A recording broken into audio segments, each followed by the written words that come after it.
শার্পশুটার গ্যাংকে দিয়ে মুখ্যমন্ত্রীকে হত্যার প্ল্যান ছিল এই জঙ্গির। বাংলায় বসে মুখ্যমন্ত্রী শুভেন্দু অধিকারীকে খুনের ছক, সেই ছক কষছিল মমতা বন্দ্যোপাধ্যায়। এদিকে আজ পশ্চিমবঙ্গের মুখ্যমন্ত্রী শুভেন্দু অধিকারী গুরুতর আহত হয় মমতা ব্যানার্জির পরিকল্পনায়। তাকে হত্যার পরিকল্পনা ছিল।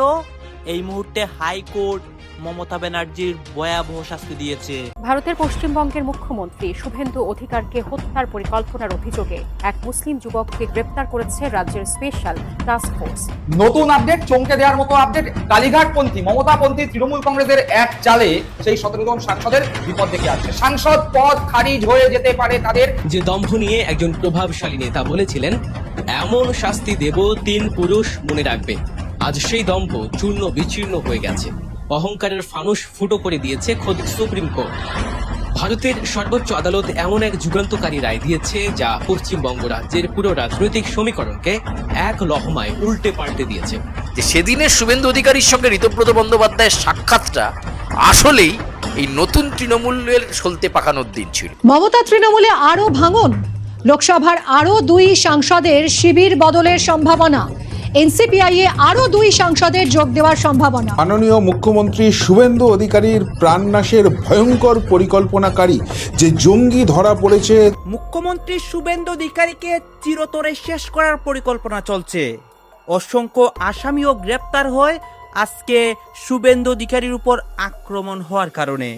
দর্শক শ্রোতা, শুভেন্দু অধিকারী মুখ্যমন্ত্রী হওয়ার পর থেকেই অসংখ্য কার্যক্রম করছে এবং শুভেন্দু অধিকারীর কার্যক্রমে অনেকে অত্যাচারিত হয়েছে। এই জন্যই এখন মুসলিম থেকে শুরু করে মমতা ব্যানার্জি সবাই গোপনে পরিকল্পনা করে আসছে শুভেন্দু অধিকারীকে ক্ষমতা থেকে নামাবে। আপনারা দেখতে পারবেন এই মুহূর্তে শুভেন্দু অধিকারীর উপর যে আক্রমণ হয় এবং এই আক্রমণে তিনি গুরুতর আহত হন বা পশ্চিমবঙ্গের রাজনীতির মধ্যে যে ভয়াবহ একটি পরিস্থিতি তৈরি হয়েছে এই বিষয় নিয়ে সবকিছুই আপনাদের সামনে এক এক করে ধারাবাহিকলি দেখাবো। বাংলায় বসে নাকি মুখ্যমন্ত্রী শুভেন্দু অধিকারীকে খুনের ছক, সেই ছক কষছিল কাশ্মীরের মোস্ট ওয়ান্টেড জৈশ-ই-মোহাম্মদ জঙ্গি। সত্যি কি মুখ্যমন্ত্রীকে খুনের ছক কষা হচ্ছিল? ধৃত জঙ্গির কাছ থেকে উদ্ধার হওয়া তথ্য বলছে শুভেন্দু অধিকারীর গতিবিধির ওপর নজর রাখছিল সে। কেন শুভেন্দু অধিকারীর টার্গেট? তবে কি সীমান্ত সুরক্ষা, জঙ্গি দমনে পদক্ষেপ ও বিশেষ ধর্মাবলম্বীদের বিরুদ্ধে মন্তব্য করার কারণে টার্গেট? কবে থেকে শুভেন্দু অধিকারীর গতিবিধির ওপর নজর রাখা হচ্ছিল? বাংলার এসটিএফ এর দূরদর্শিতার কারণেই খুনের ছক বানচাল। না হলে কি সত্যি অঘটন ঘটে যেত যে কোনো সময়? শুধু কি শুভেন্দু অধিকারী না অন্য কোনো নেতা ছিল জঙ্গি গোষ্ঠীর টার্গেট? বাংলা থেকে কি তথ্য পাচার হতো পাকিস্তানে? খাগড়াগড় কাণ্ড মনে আছে? বর্ধমান শহরে ঘটে যাওয়া যে বিস্ফোরণ, যা বেআব্রু করেছিল সীমান্ত সুরক্ষা থেকে নিরাপত্তার ঢিলে ঢালা দিকটিকে। 2014 সালের 2রা অক্টোবর বর্ধমান শহর লাগোয়া খাগড়াগড়ের একটি বাড়িতে বোমা বাঁধার সময় বিস্ফোরণে 2 জঙ্গির মৃত্যু হয়। গুরুতর জখম অবস্থায় পুলিশের হাতে গ্রেপ্তার হয় আরও একজন। এই ঘটনায় উঠে আসে জামাতুল মুজাহিদ্দিন বাংলাদেশ বা জেএমবির নাম। খাগড়াগড় কাণ্ডের মূল চক্রী কৌসারকে 2018 সালে বেঙ্গালুরু থেকে গ্রেপ্তার করে এনআইএ। এই কৌসার বাংলাদেশের 2005 সালে বিস্ফোরণে মূল মাথা ছিল। এই বিস্ফোরণ কাণ্ডের প্রায় 12 বছর পর ফের বর্ধমানের বুকে গ্রেপ্তার এক জঙ্গি। पश्चिम बंगाल में जितना भी इस्लामिक आतंकवादी यहाँ पे हैं, उसका जवाब कड़ी से कड़ी जवाब देंगे कौन? पश्चिम बंगाल का मुसलमान लोग। ধৃত হামিদ মন্ডল যে সে জঙ্গি নয়, নিষিদ্ধ জঙ্গি সংগঠন জৈশ-ই-মোহাম্মদের অত্যন্ত সক্রিয় সদস্য। ধৃত এই ব্যক্তি জৈশ-ই-মোহাম্মদের কুখ্যাত জঙ্গি সজ্জাদ ভাট, যে কিনা পুলওয়ামা আক্রমণের ঘটনার প্রধান অভিযুক্ত, তার অত্যন্ত ঘনিষ্ঠ সহযোগী। এহেন জঙ্গি বাংলায় ঘাঁটি গেড়েছিল। বাংলার কোথায় কোথায় আস্তানা গেড়েছিল তা জানলে আপনি চমকে যাবেন। নিউটাউনের একটি আবাসনে কয়েকদিন ভাড়া ছিল সে। বর্ধমানের রেনেসাতেও দীর্ঘদিন ধরে থাকছিল সে। সূত্রের খবর, হাওড়ার পিলখানার একটি গেঞ্জি কারখানায় কাজ করত। 2 মাস আগেই বর্ধমানে গিয়েছিল। বর্ধমানে এই রেনেসা আভিজাত্যপূর্ণ আবাসন। এই রেনেসা থেকে খাগড়াগড়ের দূরত্ব মেরে কেটে 4 কিলোমিটার। এই হামিদ পাকিস্তান থেকে প্রশিক্ষণ প্রাপ্ত আইএসআইয়ের হ্যান্ডলার হিসেবে কাজ করেছিল। তার নিয়মিত যোগাযোগ ছিল পাক গুপ্তচর সংস্থার সঙ্গে। অমিত মণ্ডলের সঙ্গে কাশ্মীরের সরাসরি যোগ রয়েছে এমনটাই সূত্রের খবর, যে একাধিকবার কাশ্মীর গেছে এবং সেখানকার বিভিন্ন জঙ্গি গোষ্ঠী নেতাদের সঙ্গে বেশ কয়েকবার বৈঠক হয়েছে তার। এই পশ্চিম বাংলা জেহাদিদের সব থেকে সেফ প্লেস ছিল। এখান থেকেই যত আলগাওয়াদী তাকত, যত সন্ত্রাসী তাকত সব পশ্চিম বাংলাকে নিজের সেফ প্লেস বানিয়েছিল। যে তারা নাকি সিএম কে মেরে দেবে, তার সহযোগীকে মেরেছিল, আমাকে থ্রেট করেছে। আমরা এটা সার্বজনিকভাবে বলিনি, কিন্তু আমরা এর বিরুদ্ধে আমাদের পুলিশ প্রশাসন লেগেছিল। আজকে এসটিএফ কালকে রাত্রেই একটা সফলতা পেয়েছে।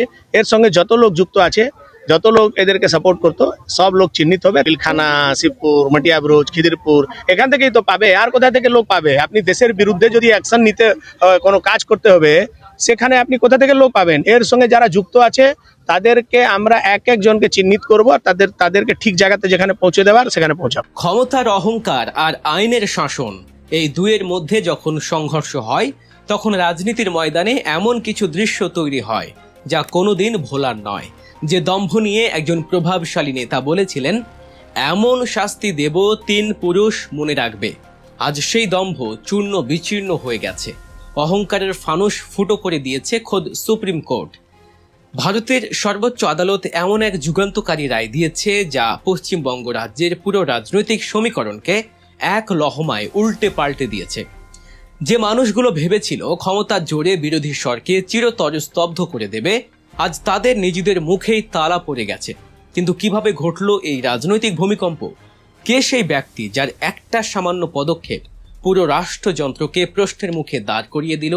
এই পুরো ঘটনাক্রম বুঝতে গেলে আমাদের একটু পেছনের দিকে তাকাতে হবে। যেতে হবে একেবারে এই আগ্নেয়গিরির উৎপত্তি স্থলে, দিল্লির যন্তর মন্তর, দেশের ক্ষমতার কেন্দ্রবিন্দু। ঠিক সেখানেই টানা 36 দিন ধরে চলছিল এক অভূতপূর্ব ছাত্র আন্দোলন। কারণটা আমাদের সবার জানা। নিট পরীক্ষায় নজিরবিহীন দুর্নীতি, প্রশ্নপত্র ফাঁস আর গোটা শিক্ষা ব্যবস্থার চরম পচন। দেশের ভবিষ্যৎ যাদের হাতে, সেই ছাত্র সমাজ যখন দেখলো তাদের স্বপ্ন টাকার বিনিময়ে বিক্রি হয়ে যাচ্ছে, তখন তারা আর ঘরে বসে থাকতে পারেনি। গোটা দেশ জুড়ে তৈরি হয়েছিল এক অস্থির পরিস্থিতি। প্রায় 20 জনেরও বেশি মেধাবী ছাত্রছাত্রী এই দুর্নীতির বলি হয়ে আত্মহত্যার পথ বেছে নিয়েছিল। এই মৃত্যুগুলো শুধু একটা পরিসংখ্যান ছিল না, এগুলো ছিল পচে যাওয়া সিস্টেমের গালে এক একটা চর। সেই ক্ষোভ, সেই যন্ত্রণা আর অবিচারের বিরুদ্ধে প্রতিবাদের আগুন যন্তর মন্তর থেকে ছড়িয়ে পড়েছিল গোটা দেশে।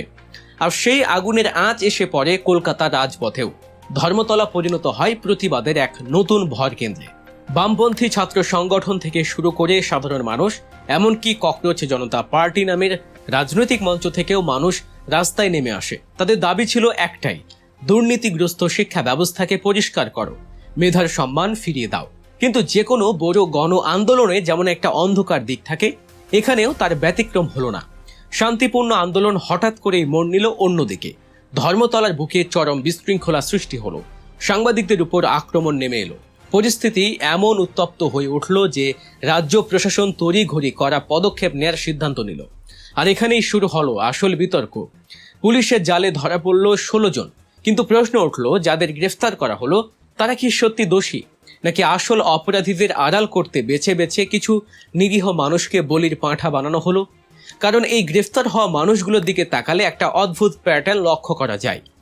অনেকেরই অভিযোগ, এই ধরপাকড় কোনো সুনির্দিষ্ট প্রমাণের ভিত্তিতে হয়নি, বরং ধর্মীয় ও সামাজিক পরিচয় দেখে বেছে বেছে কিছু মানুষকে টার্গেট করা হয়েছে।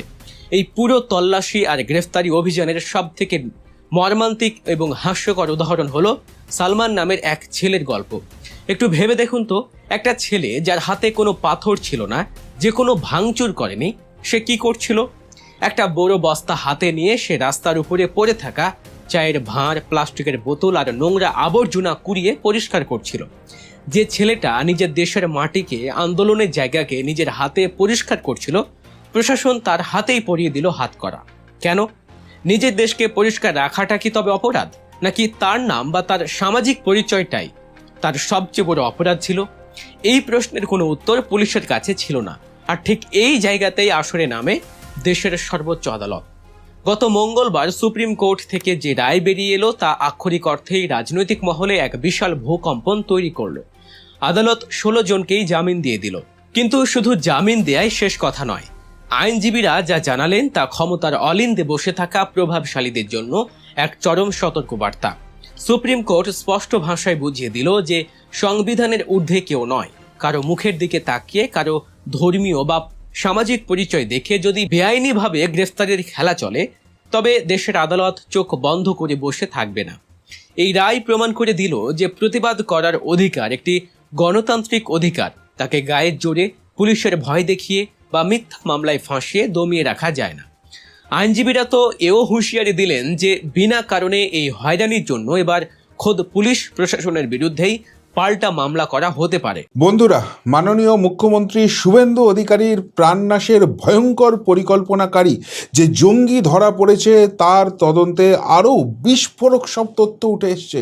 সেখানে হানি ট্র্যাপ, কিডন্যাপ এবং রাজ্যের আরও এক গুরুত্বপূর্ণ কেন্দ্রীয় মন্ত্রী, একজন সিনিয়র রাজনীতিবিদ, তাদেরকে কিডন্যাপ করা, হানি ট্র্যাপে ফাঁসানো ইত্যাদি আপডেট তো রয়েছেই। তার পাশাপাশি কলকাতা, তার ডেভেলপমেন্ট এবং অনুপ্রবেশকারী নিয়ে আজকে শুভেন্দু অধিকারী দুটি বিস্ফোরক সিদ্ধান্তও রয়েছে। এর পাশাপাশি রয়েছে এই রাজ্যে অবশেষে তসলিমা নাসরিনের পা পড়ল, কিন্তু তার আগে সৌগত রায় আবারও ডিগবাজি খেয়েছেন এবং বড় সড়ো থুতু ফেলা তাকে চাটতে হয়েছে। তার সমস্ত কিছু আপডেট এক এক করে আপনাদের সামনে নিয়ে আসব। নমস্কার, জয় শ্রীরাম, হর হর মহাদেব। আমি আপনাদের প্রিয় বন্ধু শুদ্ধশীল ঘোষ। বন্ধুরা, প্রথমেই আজকে সৌগত রায়ের এপিসোডটা নিয়ে শুরু করব। তার কারণ হচ্ছে, আপনারা জানেন শুভেন্দু অধিকারী যখন তৃণমূল কংগ্রেস ত্যাগ করে বিজেপিতে যোগদান করার মনস্থির করে ফেলেছেন, তখন এই সৌগত রায় আর সুদীপ ব্যানার্জিরা গিয়েছিলেন হাতে পায়ে ধরে শুভেন্দু অধিকারীকে আটকাতে, এবং সেখানে বেরিয়ে এসে তিনি সাংবাদিকদের সামনে গলগল করে অনেক কথা বলেছিলেন ক্রেডিট নেওয়ার জন্য। আখেরে দেখা গেল কোনো কথাই মেলেনি, কোনো ক্রেডিবিলিটি আর বেঁচে নেই। কিন্তু তারপরেও সৌগত রায় সেই একই পদ্ধতিতে রাজনীতি করছেন। আবারও মার্কেট গাবানোর জন্য নতুন করে একটা ভাঁওতাবাজি দেওয়ার চেষ্টা করেছিলেন। এই যে 2/3 মেজরিটির জন্য অপারেশন লোটাস পার্ট 2 চলছে, সেখানে এনসিপিআই যারা গেছেন সেখান থেকে নাকি 3 জন সাংসদ তারা ফেরত চলে আসছেন মমতা ব্যানার্জির কালীঘাটে, যেখানে কেউ থাকছে না, সবাই ছেড়ে চলে যাচ্ছে। বেশি করে সেই নিয়ে বাজার গরম করার চেষ্টা করেছিলেন। কিন্তু দিল্লি থেকে যে আপডেট আসছে, কেউ তো ফেরত আসছেই না, উল্টে আরও যারা পড়ে আছেন সেখান থেকে কয়েকজন নাকি এনসিপিআইয়ে চলে যেতে পারে। ফলে আবার বেগতিক দেখেছেন অবস্থা সৌগত রায়, এবং সেই জন্য তিনি ঢোক গিলে বলছেন তার আগে ভাগে বলে দেওয়া বড় ভুল হয়েছে। যাদের নাম বলেছেন তাদের উপর অসম্ভব প্রেশার হচ্ছে এবং সেই জন্য তারা আর ফেরত আসতে পারছেন না। অর্থাৎ বুড়ো বয়সে এসে বাজার গরম করার জন্য কিছু কথা বলে টিআরপি হয়তো নিয়ে গেলেন, কিন্তু কাজের কাজ কিছু করতে পারলেন না। অন্যদিকে এই দিকে যখন এই ধরনের কথাবার্তা হচ্ছে, তখন একটা ভাঙনের সম্ভাবনা তো অবভিয়াসলি দেখা যাচ্ছে, এবং যে অপারেশন লোটাসের কথা বারবার কেন্দ্রীয় নেতৃত্বের তরফ থেকে শোনা যাচ্ছে, দেশের স্বার্থে বেশ কিছু বিল পাশ করানোর স্বার্থে যেটা অত্যন্ত জরুরি, সেই জায়গায় যারা ওখানে রয়েছেন তাদের মনের মধ্যেও একটা কিছু হচ্ছে। মমতা বন্দ্যোপাধ্যায় মানে কালীঘাট তৃণমূল, তারা কিন্তু প্ল্যান বি রেডি রেখেছে, আর তার জন্য নানা রকম ফুল নিয়ে চিন্তা ভাবনা হচ্ছে। কেন ফুল? আসলে জোড়া ফুল হাত থেকে চলে যাওয়া সময়ের অপেক্ষা। যে কোনো সময় কমিশনের তরফ থেকে যদি এমন সিদ্ধান্ত নেওয়া হয় যেটা কালীঘাটের বিপক্ষে যাবে, তখন মমতা বন্দ্যোপাধ্যায় কী করবেন? তখন মমতা বন্দ্যোপাধ্যায় নতুন প্রতীক নিয়ে লড়বেন, আর সেই নতুন প্রতীক বা নতুন লোগো হিসাবে মমতা বন্দ্যোপাধ্যায় পছন্দ কিন্তু কোনো ফুল, এমনটাই জানা যাচ্ছে। সেক্ষেত্রে কোন ফুল হতে পারে? জবা ফুল, গাঁদা ফুল, গোলাপ ফুল, পদ্ম ফুল তো নিশ্চয়ই হবে না। আর সেই জায়গা থেকেই এই প্রশ্ন আসছে, তাহলে মমতা বন্দ্যোপাধ্যায়ের যে নতুন লোগো, সেই লোগো কেমন দেখতে হতে পারে? 1997 সালে যে জোড়া ফুল আমরা দেখেছি, 2026-এ তাহলে কি অন্য ফুল দেখব? লোগো, প্রতীক হাতছাড়া হওয়া জাস্ট সময়ের অপেক্ষা। সেই জায়গা থেকেই কিন্তু এই মুহূর্তে কালীঘাট শিবির প্ল্যান বি একেবারে রেডি করে রেখেছে। কথা বলে নেব, প্রবীর এই মুহূর্তে আমাদের সঙ্গে রয়েছেন, আমাদের প্রতিনিধি সরাসরি। প্রবীর, মমতা বন্দ্যোপাধ্যায় শিবির তারা প্ল্যান বি রেডি রাখছে, তার মানে তারা ধরেই নিচ্ছে যে প্রতীকে এতদিন মমতা বন্দ্যোপাধ্যায় লড়েছিলেন, যে প্রতীক তিনি নিজের হাতে এঁকেছিলেন, সেই প্রতীক হাতছাড়া হয়ে যাচ্ছে। দেখো শুক্লা, জোড়া ফুল কার কাছে থাকবে? মমতা বন্দ্যোপাধ্যায়ের শিবিরের কাছে না ঋতব্রত বন্দ্যোপাধ্যায়ের শিবিরের কাছে? এই সিদ্ধান্ত নেবে জাতীয় নির্বাচন কমিশন। এই জাতীয় নির্বাচন কমিশন সিদ্ধান্ত নেবে। কেন সিদ্ধান্ত নিতে সময় নেওয়া হচ্ছে, এই প্রশ্ন তুলে ইতিমধ্যেই মমতা বন্দ্যোপাধ্যায় চিঠি লিখেছেন জাতীয় নির্বাচন কমিশনে। রাজনৈতিক মহল মনে করছে যে মমতা বন্দ্যোপাধ্যায় কার্যত ধরেই নিচ্ছেন যে এই জোড়া ফুলের মালিকানা তার কাছে থাকবে না, তার কারণ জনপ্রতিনিধির সংখ্যার নিরীক্ষে ঋতব্রত বন্দ্যোপাধ্যায় শিবিরের কাছে চলে যেতে পারে। এই দর্শক আপনারা তো দেখলেন এখানে কি কথা হচ্ছে। এখানে আমরা দেখতে পাচ্ছি যে শুভেন্দু অধিকারীর বিষয়ে কথা হয় এবং শুভেন্দু অধিকারীর বিরুদ্ধে যে অসংখ্য পরিকল্পনা করে আসছে অনেকেই এইগুলো নিয়ে কথা হয়ে গেছে। এই বিষয়গুলো দেখে এবং শুভেন্দু অধিকারীকে নিয়ে আপনার মন্তব্য কী, পশ্চিমবঙ্গের রাজনীতি নিয়ে আপনার মন্তব্যটা আমাদের কমেন্ট বক্সে লিখে যাবেন। সর্বশেষে আপনাদেরকে আমাদের একটা ছোট রিকোয়েস্ট থাকবে, আপনারা আমাদের চ্যানেলে নতুন দর্শক হয়ে থাকলে চ্যানেলটি সাবস্ক্রাইব করবেন এবং পাশে থাকা বেল বাটনটি বাজাবেন যাতে করে নেক্সট ভিডিওটা সবার আগে আপনাদের কাছে পৌঁছে যায়। ধন্যবাদ।